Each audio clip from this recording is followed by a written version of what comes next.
मेरा नाम प्रज्ञा है।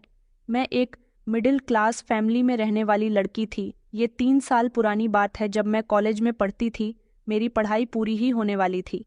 मेरे माता पिता अब मेरी शादी करवा देना चाहते थे, लेकिन मैं उनकी मर्जी के मुताबिक शादी नहीं करने वाली थी, क्योंकि मैं किसी और से प्यार करती थी। मैं जिस लड़के से प्यार करती थी, वो मुझे दिल और जान से चाहता था। उसका नाम अतुल था। अतुल से मेरी मुलाकात 1 साल पहले अपने ही शहर में हुई थी। वो हमारे शहर में रहता तो नहीं था, उसका घर किसी गांव में था, मगर वो यहाँ पर नौकरी करता था। छुट्टियों में ही अपने घर जाया करता था। अतुल से मेरी मुलाकात तब हुई थी जब मुझे नौकरी करने का शौक चढ़ा था। मेरा इंटर कंप्लीट हुआ तो मुझे नौकरी करने की चाहत जागने लगी। मैं अपना इंटरव्यू देने के लिए उसी कंपनी में गई थी जहाँ पर अतुल नौकरी करता था। वो एक बड़ी इंटरनेशनल कंपनी थी। मेरी एजुकेशन अभी इतनी नहीं थी। मैं बिना सोचे समझे और बिना अपनी फैमिली की परमिशन ली ही अपना शौक पूरा करने के लिए घर से निकल पड़ी थी। लेकिन वहां जाने के बाद जब बॉस के साथ मेरा इंटरव्यू शुरू हुआ, तो उन्होंने मेरी एजुकेशन को देखते हुए मुझे जॉब नहीं दी। मगर मैं कई दिनों तक वहां लगातार जाती रही कि मेरी नौकरी लग जाए, क्योंकि मुझे नौकरी करने का बहुत शौक था। मम्मी पापा कहते थे कि हम तुम्हें नौकरी करने की परमिशन नहीं देंगे। हमारे पास ऊपर वाले का दिया सब कुछ है, तो भला तुम घर से निकलकर नौकरी क्यों करना चाहती हो। अब उन्हें कौन बताता कि मेरी ख्वाहिश है कि मैं नौकरी करना चाहती हूँ। वो लोग तो सिर्फ अपनी मनमानी ही करते रहते थे। मगर फिर भी उनकी बात को इग्नोर करके मैं जब पहली बार उस ऑफिस में अपना इंटरव्यू देने के लिए गई थी, तो मेरी मुलाकात अतुल से हुई थी, क्योंकि बॉस ने मुझे नौकरी नहीं दी थी और मैं सोच रही थी कि मैं उनसे थोड़ी मिन्नत करूंगी तो शायद वो मुझे नौकरी दे दे। लेकिन बड़ी कंपनियों में ऐसा नहीं होता। मैं वहीं दरवाजे पर खड़ी थक हार कर रो रही थी जब अतुल ने मुझे रोते हुए देखा और उसने मुझे बैठने के लिए कहा। वो मुझे समझाने लगा कि अभी तुम्हारी नौकरी करने की उम्र नहीं है, अभी तुम्हें आगे और एजुकेशन हासिल करनी होगी। मेरी उम्र वैसे भी बहुत कम थी। उसने मुझे इतने अच्छे तरीके से समझाया था कि मुझे उसकी बात जल्दी ही समझ आ गई थी। उसने मुझे कुछ ऐसी लड़कियों के बारे में बताया जो मजबूरी के तहत नौकरी करने के लिए निकल जाती है। मगर घर से निकलकर नौकरी करना लड़कियों के लिए कोई आसान काम नहीं होता। लड़की अपनी इज्जत को अपने हाथ में लेकर नौकरी करती है, और अगर उसके हाथ से उसकी इज्जत छूट जाए तो वो लड़की कहीं की नहीं रहती। वो और ही लड़कियां होती हैं जो नौकरी करती हैं। कोई अपने घर की तरफ से मजबूर होती है, तो कोई किसी बात से मजबूर होती है। लेकिन तुम्हारे पास तो कोई ऐसी मजबूरी भी नहीं है जिसके तहत तुम नौकरी करना चाहती हो। तुम्हारे घर वाले बहुत अच्छे हैं जो तुम्हें नौकरी करने से मना कर रहे हैं, लेकिन तुम्हें उनका कहना मानना चाहिए। हमें हमेशा अपने बड़ों की बात को अहमियत देनी चाहिए, क्योंकि कभी कभी हम बड़ों की बात न मानकर कुछ ऐसे फैसले कर लेते हैं जिससे हम बहुत बड़ा नुकसान उठा लेते हैं। उसने कहा, मेरी मानो तो अपने माता पिता के कहने पर चलो। अगर वो लोग तुम्हें नौकरी नहीं करवाना चाहते तो तुम मत करो। अभी आगे और पढ़ाई करो, कामयाब बनो, तब जाकर नौकरी करना ज्यादा बेहतर रहेगा। वो समय तुम्हारे लिए एक ऐसा समय होगा जब तुम्हें नौकरी तलाश करने की जरूरत भी नहीं पड़ेगी। तुम खुद ही इतनी होनहार हो जाओगी कि लोग तुम्हें तुम्हारे पास खुद नौकरी ऑफर करने के लिए आया करेंगे। आज से पहले कभी भी मुझे किसी इंसान ने अतुल के जैसा नहीं समझाया था। अतुल बहुत इंटेलिजेंट और सुलझा हुआ लड़का था। मैं वहां से चली तो आई थी, और फिर मैंने दोबारा नौकरी के लिए ट्राई भी नहीं किया। अपनी पढ़ाई पर ध्यान देना शुरू कर दिया। लेकिन उसके कुछ दिनों बाद मेरी मुलाकात अतुल से शॉपिंग मॉल में हुई थी। मैं उससे मिलकर बहुत खुश हुई थी, और उस दिन के बाद से फिर हम दोनों धीरे धीरे कहीं ना कहीं टकराने लगे। हम दोनों के बीच बातचीत का सिलसिला शुरू हो गया। हम दोनों ने एक दूसरे को अच्छी तरह से जान पहचान भी लिया था। हम दोनों एक दूसरे के साथ इतने अटैच हो गए थे कि हमें एक दूसरे से मोहब्बत हो गई थी। अतुल ने मुझे बताया था कि उसका उसके पिता के अलावा और कोई भी नहीं है। वो अपने माता पिता का इकलौता बेटा था। 12 साल पहले उसकी माँ का देहांत हो गया। उस समय वो छोटा था और उसके पिता के लिए उसकी परवरिश करना बहुत भारी हो रहा था। इसीलिए उन्होंने अपने बेटे को शहर के बोर्डिंग स्कूल में पढ़ने के लिए डाल दिया। वो अपने बेटे से एक हफ्ते में एक बार मिलने के लिए आ जाते थे, अपने बेटे की ज़रूरतों को पूरा किया करते थे। छुट्टियों के समय अतुल अपने घर पर चला जाता था। जैसे जैसे अतुल बड़ा हुआ और उसकी पढ़ाई पूरी हुई, तो उसने इसी शहर में नौकरी भी तलाश कर ली थी। उसकी एजुकेशन अच्छी थी। वो बहुत ही इंटेलिजेंट था, इसलिए उसे अच्छी पोस्ट पर नौकरी मिल गई और अब वो पैसे कमाने लायक हो गया था। वो पैसे कमाकर अपने पिता को गांव भेज दिया करता था। वो बताता था कि मेरे पिता को मुझ पर बहुत गर्व है। बचपन से लेकर अब तक उसके पिता ने उसे माँ और बाप दोनों का प्यार दिया है। अतुल हमेशा अपने पापा के लिए फिक्रमंद रहता था। उसका मन तो बहुत करता था कि वो अपने पापा के साथ रहे, इसलिए उसने अपने पापा से कई बार कहा था कि वो उसके साथ शहर में आकर रहने लगे, लेकिन उसके पापा ने साफ इनकार कर दिया। उनका कहना था कि मैं शहर में नहीं रह सकता, मेरा वहां पर गुजारा नहीं है। तुम ही गांव वापस आ जाओ और गांव में ही अपना कोई कारोबार कर लो। नौकरी नौकरी ही होती है, लेकिन अपना कारोबार होता है। अतुल का मानना था कि उसे अभी थोड़ी और मेहनत करनी चाहिए, थोड़ा और ज्यादा पैसा कमा लेना चाहिए। उसके बाद वो गांव में कहीं कोई जमीन ले लेगा और उस जमीन पर अपना कोई बिजनेस स्टार्ट कर लेगा। इस तरह वो अपने पापा के साथ भी रहेगा, लेकिन उसने पहले उसे यहाँ शहर में रहकर अभी थोड़ी और मेहनत करनी थी। वो मेहनत कर रहा था। मुझे भी उससे इतनी मोहब्बत हो गई थी कि मैंने ठान लिया था, मैं शादी अतुल से ही करना चाहती हूँ। 2 साल इसी तरह से गुजर गए थे। अब मुझे अतुल से शादी करनी थी, क्योंकि हम दोनों अपना रिश्ता काफी समय से सबसे छुपाते आ रहे थे। अब आगे मुझ में हिम्मत नहीं थी कि मैं अपने घर वालों से अतुल का और अपना रिश्ता छुपा सकूं, लेकिन उसका कहना था कि अभी मैं गांव जाकर अपने पापा से तुम्हारी और मेरी शादी की बात करता हूँ। वैसे वो कहता था कि मेरे पापा तो हम दोनों के लिए मान ही जाएंगे, तुम्हें अपनी फैमिली को मनाना होगा। वो ठीक कह रहा था। उसके पापा की जिस तरह से वो तारीफ किया करता था, उस हिसाब से तो मुझे भी यही लगता था कि वो एक ही बार में हम दोनों के लिए मान जाएंगे। मगर प्रॉब्लम तो मुझे अपने घर वालों को राजी करने में आ रही थी। पहले तो मेरी हिम्मत ही नहीं हुई कि मैं किस तरह अतुल और अपने बारे में अपने घर पर बताऊं, लेकिन मैंने बहुत हिम्मत करके जब अपने मम्मी पापा और सारे बहन भाइयों के सामने ये बात रखी तो सब लोग हैरान रह गए थे। हालांकि मुझे बहुत डांट भी पड़ी थी कि तुम हमारे भरोसे का इस तरह से फायदा उठा रही हो, लेकिन मैंने उनको यकीन दिला दिया था कि मैं ही नहीं बल्कि अतुल भी मुझसे बहुत प्यार करते हैं। मेरे परिवार वालों ने फैसला किया कि वो अतुल से मिलना चाहते हैं। उन्होंने अतुल से मुलाकात की। उन्हें अतुल पसंद आ गया था, क्योंकि वो देखने का भी अच्छा था और अच्छा कमाता भी था। मेरे घर वालों ने अतुल से कह दिया था कि हम तुम्हारे पापा से बात करना चाहते हैं और शादी की डेट फिक्स करना चाहते हैं। अतुल ने फ़ोन करके जब अपने पापा से कहा कि आपको यहाँ शहर आना पड़ेगा, तो उसके पापा ने शहर आने के लिए फौरन ही इनकार कर दिया। उनका कहना था कि तुम किसी भी लड़की से शादी करो, मुझे कोई ऐतराज़ नहीं है। ये बात सुनकर अतुल खुश हो गया था। उसने इसी तरह से मेरे परिवार वालों को अपने पापा की कही बात बता दी थी। मेरे पापा ने कहा था, लेकिन तुम हमारी बेटी को कहाँ रखोगे? तुम तो यहाँ किराए के फ्लैट में रहते हो, तुम्हारा तो अपना यहाँ घर भी नहीं है। अतुल कहने लगा कि मैं कुछ दिनों के लिए गांव चला जाऊंगा। आप लोगों को अगर बुरा ना लगे, आप लोग यहाँ अपने हिसाब से रस्में कर लेना और वहां मैं प्रज्ञा को ले जाकर अपने गांव के हिसाब से रस्में करूंगा। मेरे परिवार में मेरे पापा के अलावा कोई भी नहीं है। अगर यहाँ शादी पर मेरे पापा नहीं हुए तो मैं ये शादी नहीं कर सकूंगा। मेरे भाई ने कहा, तो फिर तुम्हारे पापा यहाँ क्यों नहीं आ जाते? अतुल कहने लगा कि वो शहर का माहौल बिल्कुल भी पसंद नहीं करते। मैं उनको बहुत अच्छे से जानता हूँ। मैं उनसे यहाँ आने की कितनी भी जिद कर लूँ, वो कभी भी यहाँ पर नहीं आएंगे। उनको प्रज्ञा पसंद आ गई है। उन्हें मेरी शादी से कोई ऐतराज नहीं है, लेकिन मैं फिर भी अपने पापा के बिना शादी नहीं कर सकता, इसलिए आप लोग अपनी बेटी को मेरे साथ विदा कर दीजिए। मैं अपने गांव जाकर ही शादी करना चाहता हूँ। इस बात पर मेरे घर वालों को बहुत ऐतराज हुआ था। मम्मी पापा कहने लगे, तो क्या हमारी बेटी गांव में रहेंगी? अतुल कहने लगा कि जी, प्रज्ञा गांव में रहेंगी। देखो, सारी जिंदगी मेरे पापा ने मेरे लिए बहुत कुछ किया है। अब उनका बुढ़ापे का समय आ गया। मेरी मम्मी इस दुनिया में नहीं है। उनके जाने के बाद पापा ने खुद अपने हाथों से खाना बनाया, कपड़े धोए हैं, घर की साफ सफाई की है, बर्तन धोए हैं। वो अपना हर काम खुद ही करते हैं। मैं चाहता हूं कि इस बुढ़ापे के समय में मेरे पापा की सेवा मेरी पत्नी करे। इस बात पर मेरी मम्मी को गुस्सा आ गया।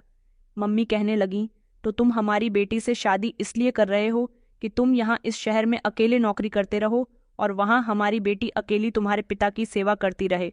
अतुल कहने लगा कि मैं हमेशा के लिए यहाँ पर नहीं रहूंगा, मुझे 4-5 महीने और लगेंगे। मैंने कुछ पैसा तो जमा कर लिया है, बस थोड़े पैसों का और बंदोबस्त करना है। मैं अपने गांव में ज़मीन खरीद लूंगा और वहां कोई बिजनेस कर लूंगा और फिर परमानेंट वहीं पर ही शिफ्ट हो जाऊंगा। फिर मुझे यहाँ शहर आने की भी ज़रूरत नहीं पड़ेगी। आप फिक्र मत कीजिए, वहाँ आपकी बेटी अकेली नहीं रहेंगी। वहाँ उसका ख्याल रखने के लिए मेरा पूरा गांव है और मेरे पापा भी हैं। वहाँ पर हमारा बहुत बड़ा घर है। आप लोग अगर मेरे गांव चलना चाहते हैं तो वहाँ जाकर सब कुछ देख सकते हैं। मम्मी पापा का दिल अभी भी घबरा रहा था। अतुल को तो उन्होंने भरोसा दिला दिया था कि शादी कुछ दिनों के बाद हो जाएगी, लेकिन उसके जाने के बाद उन्होंने मुझे सोचने का मौका दिया था। उनका कहना था कि हमें अतुल के घर का हिसाब ठीक नहीं लगा।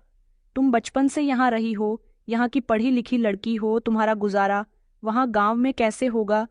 मगर मैं तो जिद पर अड़ गई थी। मुझे तो अतुल से ही शादी करनी थी। मैंने कहा कि मैं गांव में गुजारा कर सकती हूँ और अतुल थोड़ी ना सारी जिंदगी यहाँ रहेगा। उसने बोला तो है कि वो 4-5 महीने बाद अपनी नौकरी छोड़कर गांव में ही अपना कारोबार करेगा। मम्मी कहने लगी, लेकिन बेटा तुम वहाँ अकेली रहोगी। उस गांव में तो हमारा कोई रिश्तेदार भी नहीं रहता, बल्कि वहाँ तो तुम्हारे साथ तुम्हारा पति भी नहीं होगा। अगर वहाँ कोई परेशानी होगी तो तुम्हें कौन देखेगा? मैंने कहा, मुझे कोई परेशानी नहीं होगी। अतुल इस बात की जिम्मेदारी ले रहा है ना कि उसके पापा और गांव के लोग मेरा ख्याल रखेंगे। मेरी बात सुनकर सब लोगों ने यही फैसला किया था कि जैसा मैं चाहती हूँ वैसा ही होना चाहिए। अतुल तो मेरे घर वालों को बहुत पसंद आया था, बस बात गांव में रहने की आ रही थी। मगर मुझे इस बात से कोई मतलब नहीं था।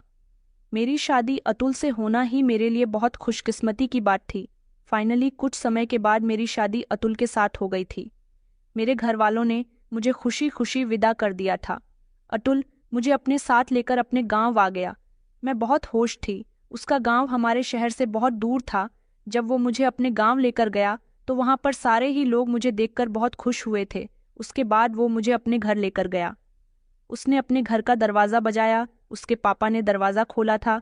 उन्होंने खुशी खुशी हम दोनों को गले से लगाया। मैंने उनके पैर छूकर आशीर्वाद लिया और फिर उसके बाद हम दोनों घर के अंदर गए थे। अतुल ने मुझे अपना पूरा घर दिखाया। उसका घर तो बहुत सुंदर था। अतुल के पापा एक बहुत अच्छे इंसान थे। वहां जाने के बाद अतुल ने और मैंने अपनी नई जिंदगी की शुरुआत कर दी थी। मैं जानती थी कि वहां पर कुछ दिन रहकर अतुल वापस शहर चला जाएगा। अतुल ने मुझसे वादा लिया था कि मैं उसके पापा की बहुत सेवा करूंगी, उनका बहुत अच्छे से ख्याल रखूंगी और अब इस घर की देखभाल मुझे ही करनी होगी। मैंने भी उनको भरोसा दिलाया था कि मैं आपके पापा की बहुत सेवा करूंगी। उन्होंने मुझसे वादा किया था कि मैं जल्द ही वापस आ जाऊंगा। अब मुझे तुम्हारे साथ रहना है। ये बात अभी तक मेरे ससुर को पता नहीं थी कि अतुल अपने साथ मुझे लेकर नहीं जाएंगे। अतुल ने शादी के अगले दिन जब अपने पापा को बताया कि पापा अगले हफ्ते मैं यहाँ से चला जाऊंगा, तो उसके पापा ने कहा कि बेटा, बहू को यहाँ अपना गांव दिखाओ, कुछ ही दिन गांव में रुको, दोनों एक साथ वक्त बिताओ। वैसे भी तुम लोग यहाँ से जाने के बाद क्या पता कब वापस आओगे। ये बात सुनकर अतुल ने कहा कि पापा, मैं यहाँ आपका ख्याल रखने के लिए आपकी बहू को छोड़कर जा रहा हूँ और अगली बार जब मैं यहाँ आऊँगा तो शायद फिर मैं यहाँ से भी वापस न जाऊँ। इस बार भले ही मैं यहाँ देर से वापस आऊँगा, लेकिन सारी जिंदगी अब यहीं पर रहने वाला हूँ। ये बात सुनकर तो जैसे मेरे ससुर चौंक गए थे। उन्हें शायद ये बात पसंद नहीं आई थी। उनके चेहरे पर एकदम घबराहट आ गई। वो कहने लगे, ये तुम क्या कह रहे हो और तुम्हारी नौकरी का क्या होगा? बहू यहाँ अकेले कैसे रहेंगी? वो यहाँ किसी को जानती भी नहीं है। कहाँ वो शहर की रहने वाली लड़की, और उसे तुम यहाँ इस गांव में छोड़कर जा रहे हो? मेरा मानना है कि तुम उसे अपने साथ ही ले जाओ।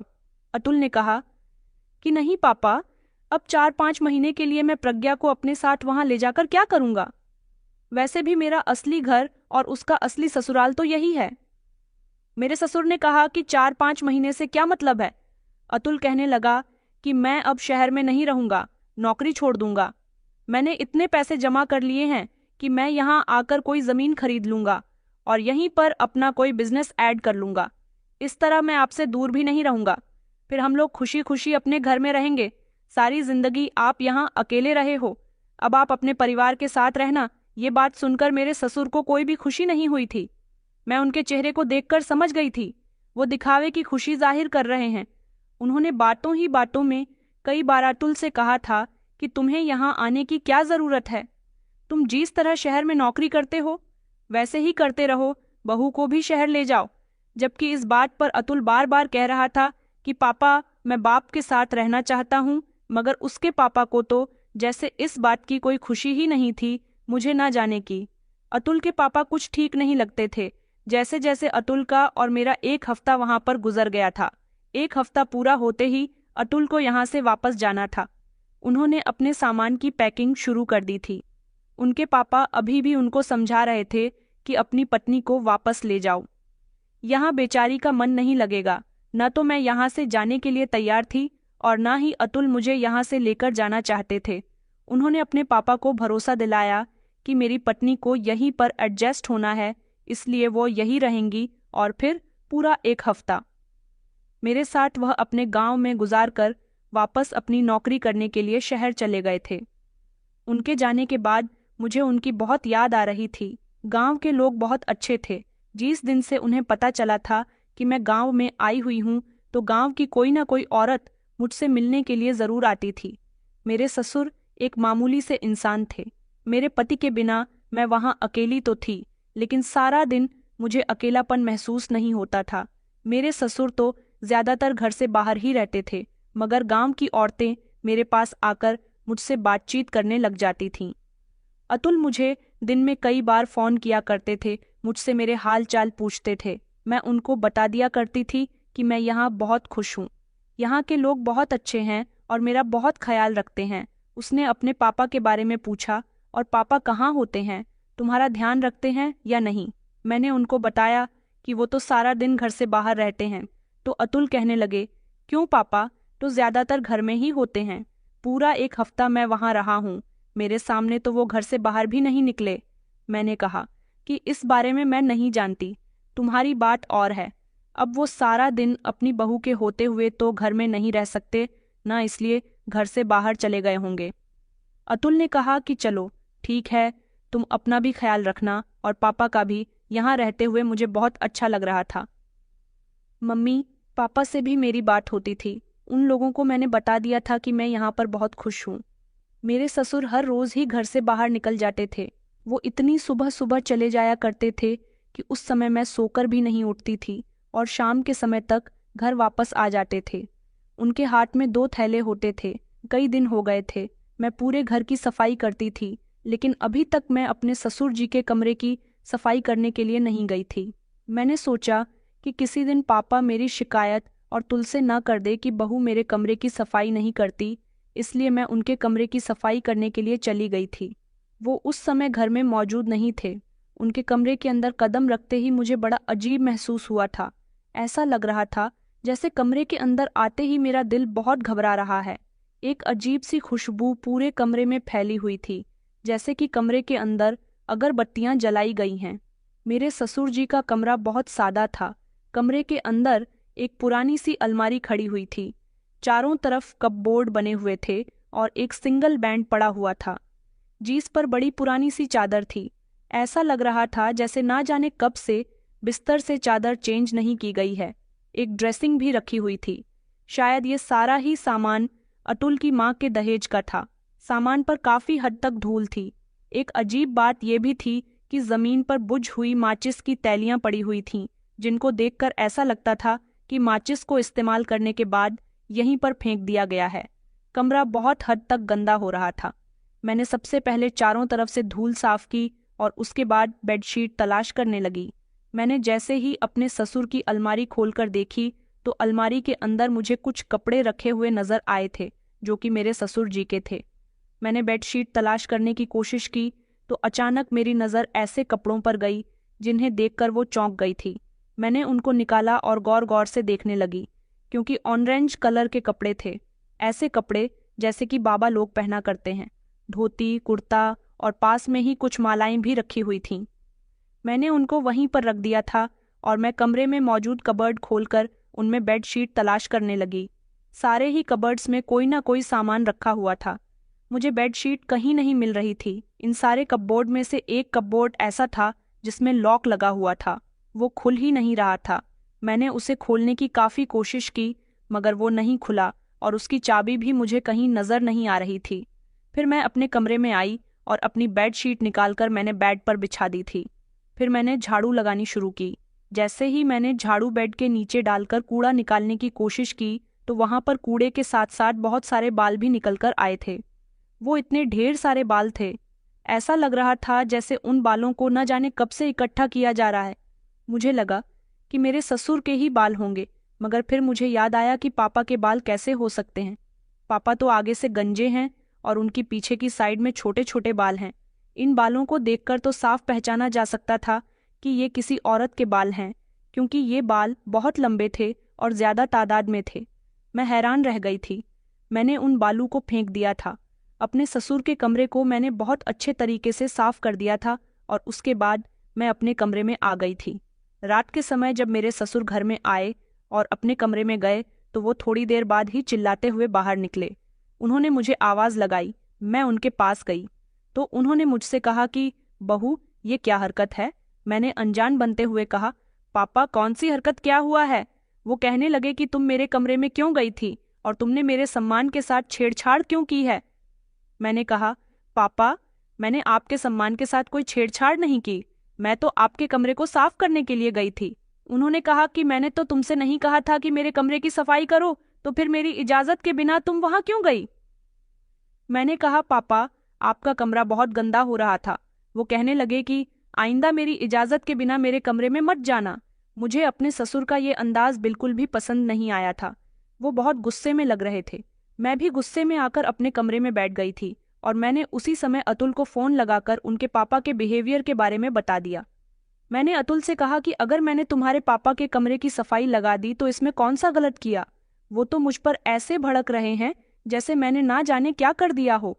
अतुल तो मेरी बातों पर इतनी जोर जोर से हंस रहे थे कि मुझे भी हंसी आ गई। मैंने कहा कि इसमें हंसने वाली क्या बात है। वो कहने लगे, दरअसल पापा इतने सालों से अकेले रह रहे हैं ना, और अब तुमने उनके घर को साफ करना शुरू कर दिया, इसलिए उन्हें ये सब अच्छा नहीं लगा होगा। धीरे धीरे उनकी आदत हो जाएगी। तुम पापा की बातों का बुरा मत माना करो। अगले दिन मैं किचन में खाना बना रही थी जब अचानक मेरे ससुर अपना थैला लेकर घर के अंदर आ गए। हर बार उनके हाथ में ये दोनों थैले ही क्यों हुआ करते थे। मैं बार बार यही सोचती थी। एक दिन मैंने सोच लिया था कि मैं देखकर ही रहूंगी आखिरकार मेरे ससुर के थैले में क्या होता है। मैं अब अपने ससुर के पीछे पड़ गई थी। मैंने देखा कि वो खामोशी से कमरे के अंदर चले गए थे और उन्होंने थैला कमरे के बाहर ही रख दिया था। उन्हें ये नहीं पता था कि मैं किचन में मौजूद हूँ। मैं खामोशी से किचन से बाहर आई। इतने में वो कमरे में ना जाने क्या कर रहे थे। मैंने जल्दी से एक ठेला खोलकर देखा तो उसके अंदर बड़ा ही अजीब सा सामान था। एक गुड़िया उसमें रखी हुई थी। बहुत सारी सुइयां मौजूद थीं। नींबू, हरी मिर्च, काला कोयला और राख भी रखी हुई थी। मैं ये सब देखकर हैरान रह गई थी। अभी मैं चोरी चुपके ये सब देख ही रही थी। मैं दूसरा थैला नहीं देख पाई थी क्योंकि मुझे अपने ससुर के कमरे से बाहर निकलने की आहट सुनाई दे गई थी। मैं फौरन वहां से हटकर खड़ी हो गई और थैले को भी मैंने वैसा का वैसा ही रख दिया। इतने में ही मेरे ससुर जी कमरे से बाहर निकले और मुझे गौर से देखने लग कहने लगे कि तुम यहाँ पर क्या कर रही हो। मैंने कहा, मैं तो बस आपसे खाने को पूछने के लिए आ रही थी। वो कहने लगी कि मुझे अभी खाना नहीं खाना। उन्होंने अपने कमरे का दरवाज़ा बंद किया, दोनों थैलों को उठाया और घर से बाहर निकल गए थे। मगर ये सब देखकर मेरे होश उड़ गए थे। मैं फौरन ही अपने कमरे में आई। मैंने अपने पति को कॉल लगाई और उनको ये सब कुछ बताया। मेरे पति फिर से हंसने लगे थे और उन्होंने कहा कि तुम पागल हो गई हो, ऐसी चीज़ें भला पापा अपने पास क्यों रखेंगे। हो सकता है वो किसी और का सामान लेकर आ रहे हो। इन बातों से ध्यान हटा दो। मैंने तुमसे कहा है ना कि पापा को ज़्यादा सीरियस मत लिया करो। जितना भी सामान मेरे ससुर के पास था वो सब कुछ तो दर्शा रहा था। मुझे ऐसा लग रहा था जैसे मेरे ससुर किसी तरह का जादू टोना करते हैं, क्योंकि ऐसा सामान तभी काम में आता है। अब मुझे अपने ससुर पर नज़र रखनी थी और अपने पति को भी यकीन दिलाना था कि उनके पापा ज़रूर कुछ न कुछ तो ऐसा करते हैं जो ठीक नहीं है। मुझे याद आया कि मेरे ससुर के कमरे में मुझे बहुत सारी अजीब चीज़ें मिली थीं और एक कबर्ड में ताला भी लगा हुआ था। ज़रूर उसमें भी कुछ न कुछ होगा। मैंने नोटिस करना शुरू कर दिया था कि मेरे ससुर जी कब घर के अंदर आ रहे हैं और कब घर से बाहर जा रहे हैं। रात को भी मैं उन पर नज़र रखने लगी थी। वो खाना खाने के तुरंत बाद ही कमरे के अंदर चले जाते थे और कमरे का दरवाज़ा अंदर से बंद कर लिया करते थे। आंधी रात का समय था। मैं बिस्तर पर लेटी हुई थी जब अचानक मुझे ऐसा लगा जैसे घर में कुछ अजीब सा हो रहा है। कुछ अजीब सी आवाज़ जो बहुत दूर से आ रही है, क्योंकि हमारे घर में बिल्कुल शांति नहीं थी। मुझे बहुत गर्मी लग रही थी और यहाँ पर ऐसी भी नहीं था, क्योंकि वो गर्मियों के दिन थे। मैंने सोचा अभी मुझे नींद भी नहीं आ रही है, मैं कुछ देर के लिए छत पर चली जाती हूँ, क्योंकि कमरे के अंदर मुझे बहुत घुटन महसूस हो रही थी। मैं अपने कमरे से बाहर निकली। अचानक मेरी नज़र ससुर जी के कमरे के दरवाजे पर गई। उनके कमरे के दरवाजे के ऊपर रोशनदान बना हुआ था। रोशनदान से धीमी धीमी रोशनी आ रही थी। ये वाइट रोशनी नहीं थी, बल्कि पीली पीली सी रोशनी थी। कभी रोशनी तेज होती तो कभी रोशनी हल्की हो रही थी। मैंने सोचा इस समय पापा जाग क्यों रहे हैं। मुझे अच्छी तरह से याद है कि उनके कमरे में तो वाइट लाइट लगी हुई थी, तो फिर पीली रोशनी क्यों बाहर आ रही है। मुझे कुछ खटका सा महसूस हुआ। मैं धीमे धीमे कदमों से कमरे के दरवाजे तक पहुंची। दरवाजे में थोड़ी सी झिड़ी खुली हुई थी। मैंने उससे अंदर की तरफ झांकने की कोशिश की। मुझे ज्यादा साफ तो कुछ दिखाई नहीं दिया था, बस इतना दिखाई दे रहा था कि मेरे ससुर ने कमरे में बहुत सारी मोमबत्तियां जलाई हुई हैं और वो अकेले ही अकेले बातें कर रहे हैं। वो बातें कर रहे थे या कुछ पढ़ रहे थे, ये तो मेरी समझ नहीं आया, मगर मुझे उनके बोलने की लगातार आवाज आ रही थी। ये सब कुछ बड़ा ही खतरनाक था। मैं पीछे हट गई। मैंने सोचा कि जरूर मेरे ससुर ठीक इंसान नहीं हैं, वो कुछ तो बहुत गलत कर रहे हैं। अगले दिन सुबह के समय जैसे ही मेरे ससुर अपने कमरे से बाहर निकले, फौरन ही मैं उनके कमरे में चली गई। कमरे के अंदर मैंने देखा कि वही गुड़िया जो पहले मैंने पापा के थैले में देखी थी, वो जमीन पर पड़ी हुई थी और उसमें ढेर सारी सुइयां चुभी हुई थीं। आगे को कोयले से एक गोल घेरा बना हुआ था। बीच में नारियल रखा हुआ था, साइड में नींबू मिर्च रखे हुए थे। मैं तो ये सब देखकर हैरान रह गई थी। इस चीज से ये साफ पता चलता था कि मेरे ससुर जादू टोना करते हैं। मैंने फौरन ही अपना मोबाइल निकाला और अपने पति को पूरे कमरे के फोटोज क्लिक करके भेज दिए। उसके बाद मैं पापा के कमरे की तलाशी लेने लगी। मैंने अलमारी खोलकर उसके सारे कपड़े निकाले तो मुझे अलमारी से दाढ़ी, मूंछ और काले रंग का धोती कुर्ता भी मिला था। उस दिन मैंने ऑरेंज कलर का देखा था। अलमारी के कोने में एक रुमाल में लिपटा हुआ छोटा सा चाकू रखा हुआ था, जो बहुत तेज धारदार था। मैंने उसको वैसे ही लपेट कर रख दिया, लेकिन उसका फोटो भी मैंने अपने मोबाइल में ले लिया था। फिर मैं ड्रेसिंग की तरफ गई। मैंने ड्रेसिंग खोलकर देखा तो उसमें बहुत सारे ताबीज रखे हुए थे और सिंदूर भी था। आखिर सिंदूर का मेरे ससुरजी क्या करते हैं। मैंने बेड पर पीछे गद्दे हटाकर देखे तो वहां भी मुझे बहुत सारे ताबीज रखे हुए नजर आए थे। ये सब देखकर मैंने अपना सर पकड़ लिया था, मगर मुझे कुछ भी करके इस कबर्ड में भी देखना था कि आखिर इसमें क्या है, क्योंकि हर तरफ मुझे कोई ना कोई एक ऐसी चीज मिल रही थी जो मुझे परेशान करने के लिए काफी थी। मैंने पूरा कमरा छान मारा था, मुझे कहीं पर भी कबर्ड की चाबी नहीं मिली थी। मैंने फौरन ही अपने पति को फोन किया। फोटो मैं उन्हें पहले ही सेंड कर चुकी थी, लेकिन मेरे पति का नंबर तो बंद जा रहा था। फिर मुझे अपने पति के दोस्त का नंबर याद आया। मैंने जैसे ही उनको कॉल की तो उन्होंने मेरी बात अतुल से करवा दी थी। मैंने अतुल को ये सब कुछ बताया। मैंने उनसे कहा कि मैं तुम्हारे नंबर पर बहुत सारे फोटो सेंड कर चुकी हूँ, तुम उनको देख लेना। अतुल कहने लगा, मगर मेरा फ़ोन खराब हो गया, मैंने उसे सर्विस पर दिया हुआ है, जैसे ही फ़ोन ठीक होकर आ जाएगा मैं फ़ोटो देख लूँगा। और मैं तुमसे कितनी बार मना कर चुका हूँ कि तुम पापा पर अपनी नज़र रखना बंद कर दो, तुम मुझे भी परेशान करती हो। मैं नहीं चाहता कि मेरे पापा तुमसे तंग आकर मुझसे कह दे कि अपनी पत्नी को यहाँ से ले जाओ। कुछ दिन की ही तो बात है, सब कुछ बर्दाश्त कर लो। मैंने कहा, अतुल तुम पागल हो गए हो क्या, यहाँ कुछ भी बर्दाश्त करने लायक नहीं है। तुम्हारे पापा कोई मामूली इंसान नहीं है, वो जादू टोना करते हैं।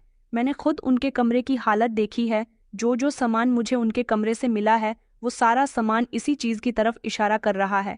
अतुल कहने लगा, अब तुम मेरे पापा पर इल्जाम लगा रही हो। मैंने कहा, नहीं अतुल, मैंने तुम्हें फोटो सेंड कर दिए हैं, तुम खुद कमरे की हालत देख सकते हो।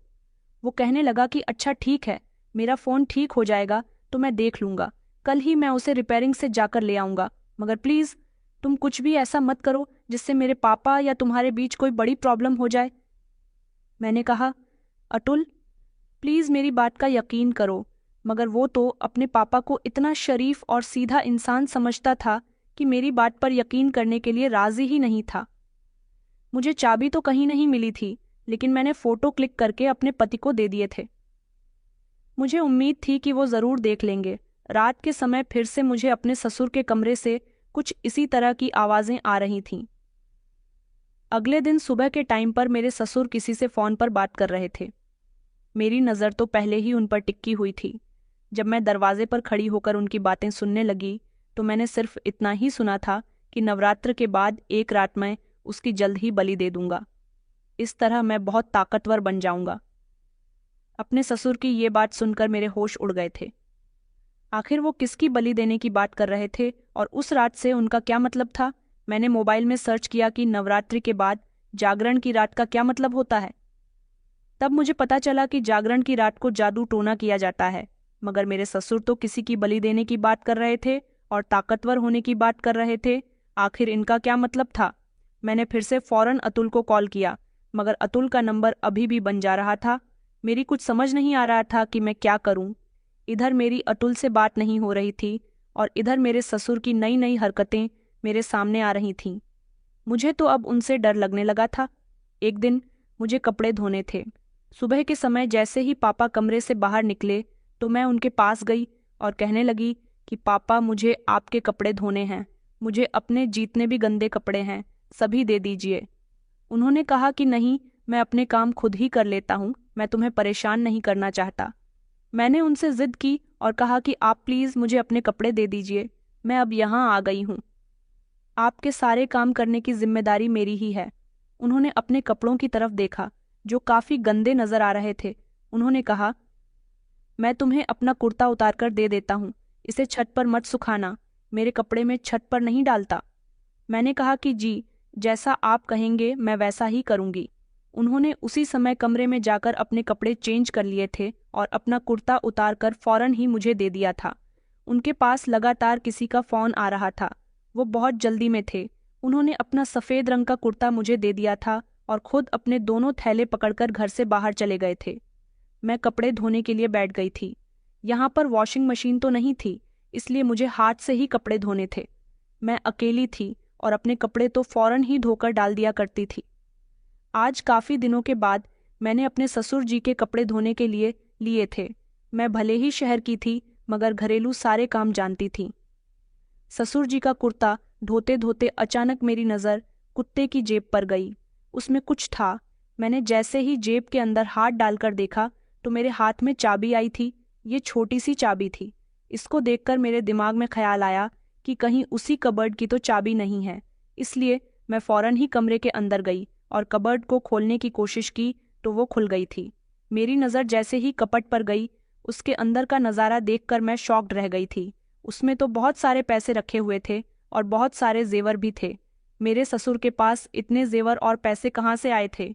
अगर वो इतने ही अमीर थे तो फिर अपने बेटे को उन्होंने शहर में नौकरी करने के लिए क्यों भेजा था? और आखिर वो ऐसा भी क्या काम करते थे जिसकी वजह से उनके पास इतने पैसे और जेवर थे?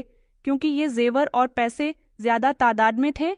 मैंने मोबाइल निकालकर उसका फोटो भी अपने पति के नंबर पर सेंड कर दिया था। अभी तक अतुल का मोबाइल ठीक नहीं हुआ था और पिछले 2 दिन से मेरी उनसे कोई बात भी नहीं हो सकी थी।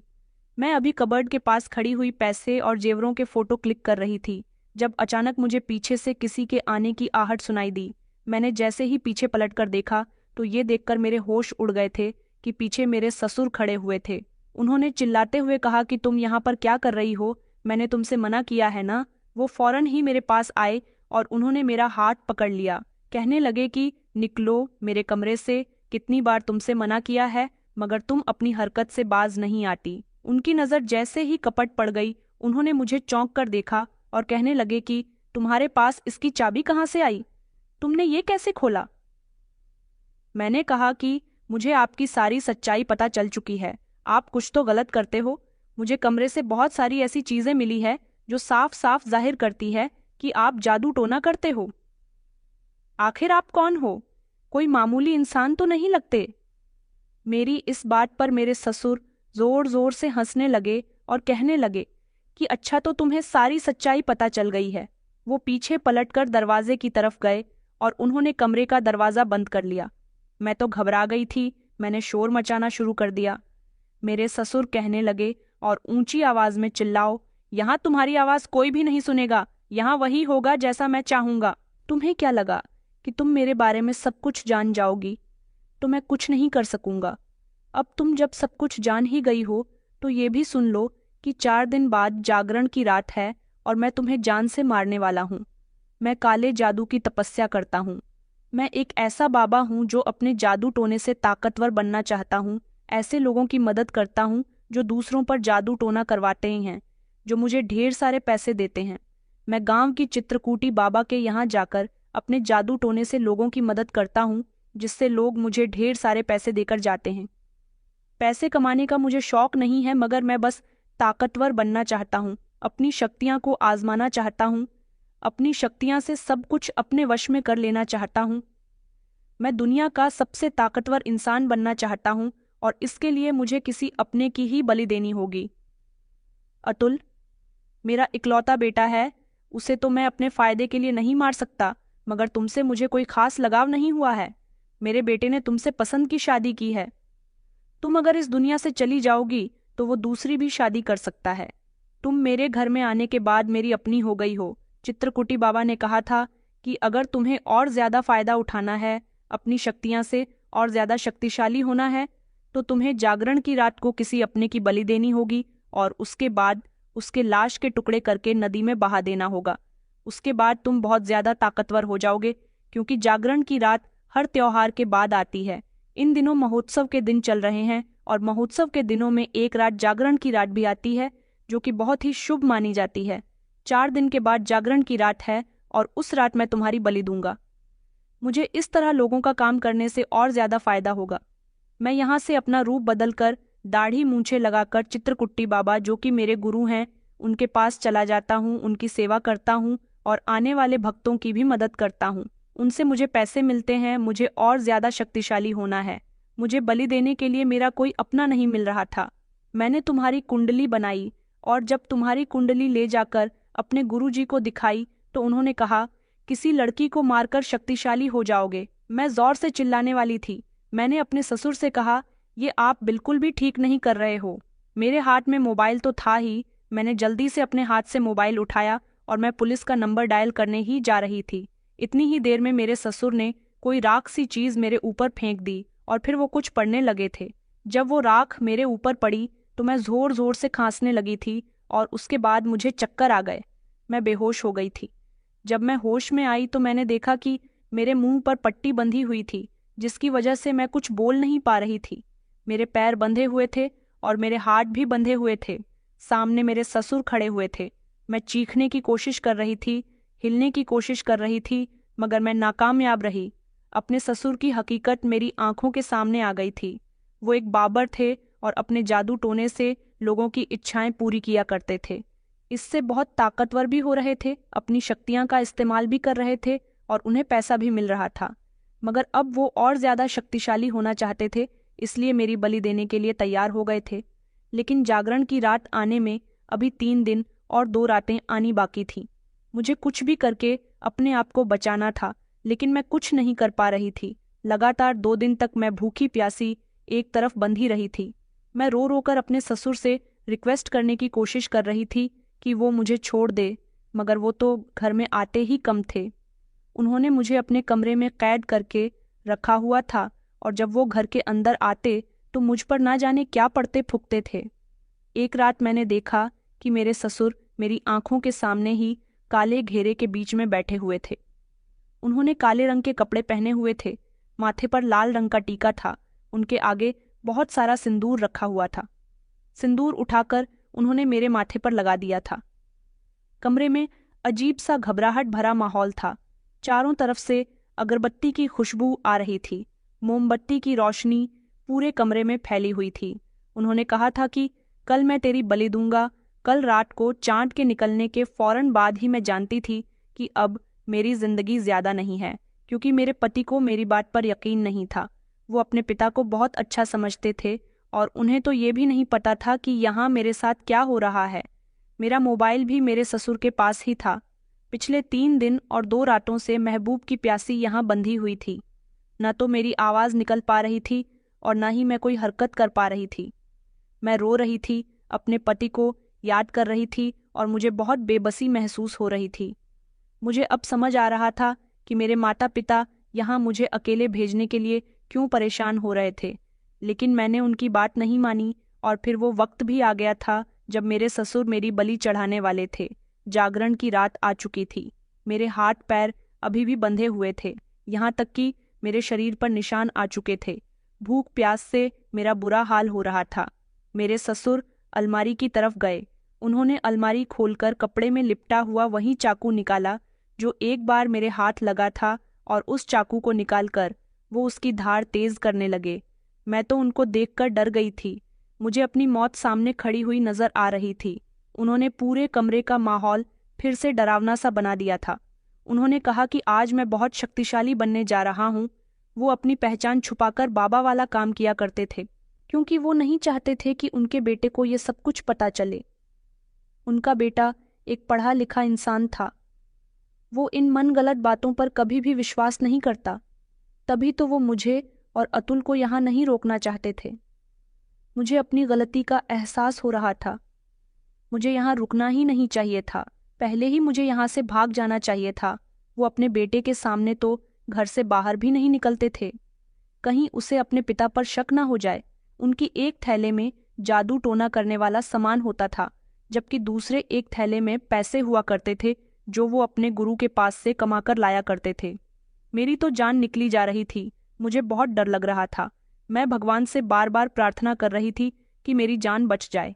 मेरे ससुर ने सोच लिया था कि वो मेरे पति को बता देंगे कि मैं घर से भाग गई हूँ या कहीं खो गई हूँ, मगर वो मुझे रास्ते से साफ हटाना चाहते थे। मेरे ससुर ने मुझे बालों से पकड़ा और वो मुझे घसीटते हुए उस गोल घेरे में लेकर आ गए थे। उन्होंने मेरे हाथ पर लाल रंग का धागा बांध दिया और कुछ पढ़ने लगे। मैं उनको देख रही थी। उनकी आंखें अचानक लाल हो गईं। उन्होंने हाथ में चाकू लिया।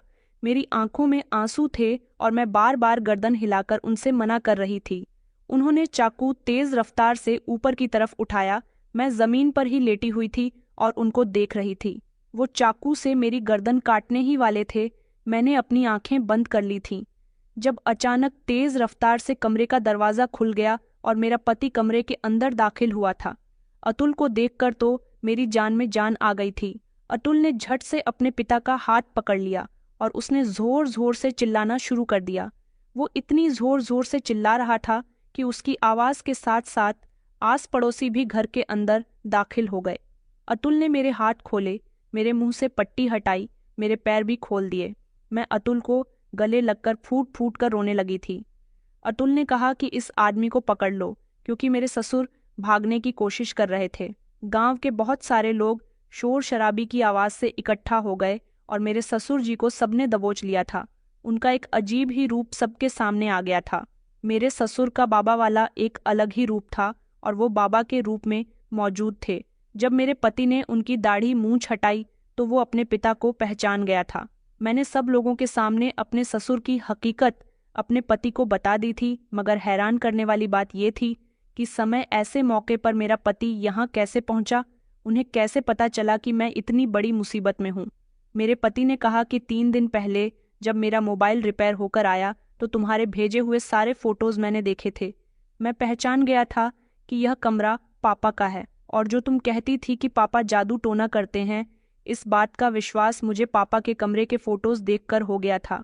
3 दिन पहले जब तुमने मुझे कबर्ड में रखे हुए पैसे और जेवरात के फोटोज भेजे थे, उसे भी मैंने देख लिया था। और फिर उसके बाद से ही जब भी मैं तुम्हारा नंबर ट्राई कर रहा था, तुम्हारा फोन बंद जा रहा था।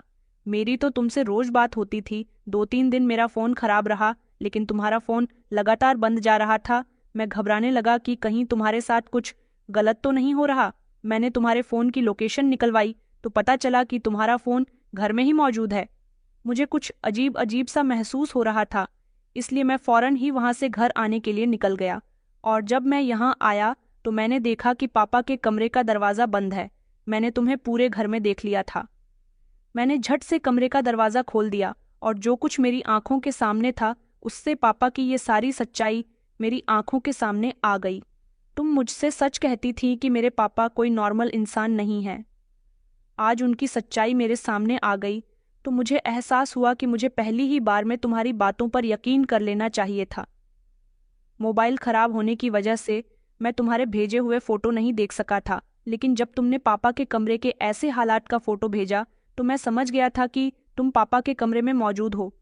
पापा किसी को अपने कमरे में जाने नहीं देते, इसका मतलब ये है कि कुछ ना कुछ तो गड़बड़ जरूर है।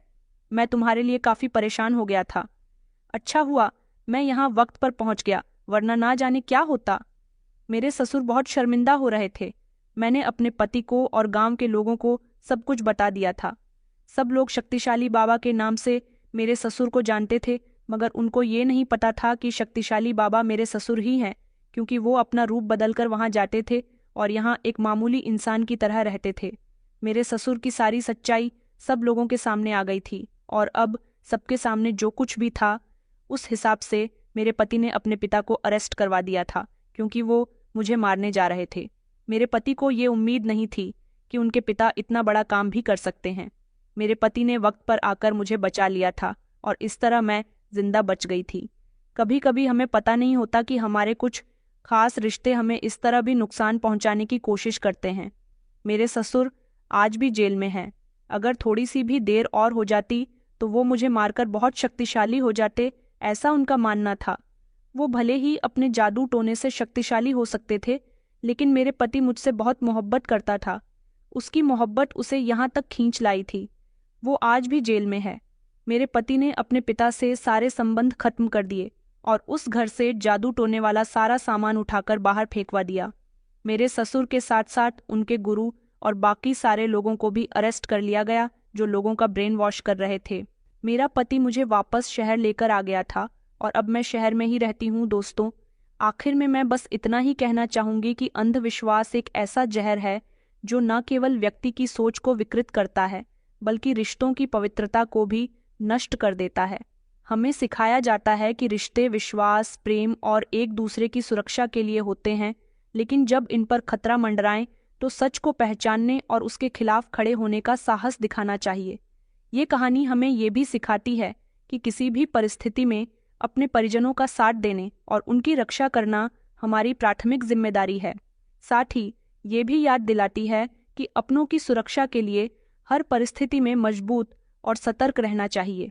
इसके साथ ही ये कहानी अंधविश्वास के खतरों को उजागर करती है और जागरूकता फैलाने की प्रेरणा देती है कि सच्चे ज्ञान और विवेक से ही समाज की बुराइयों को समाप्त किया जा सकता है। दोस्तों, उम्मीद करती हूँ आपको हमारी कहानी पसंद आई होगी। कहानी पसंद आई है तो वीडियो को लाइक करें, चैनल पर नए हैं तो चैनल को सब्सक्राइब करें। धन्यवाद।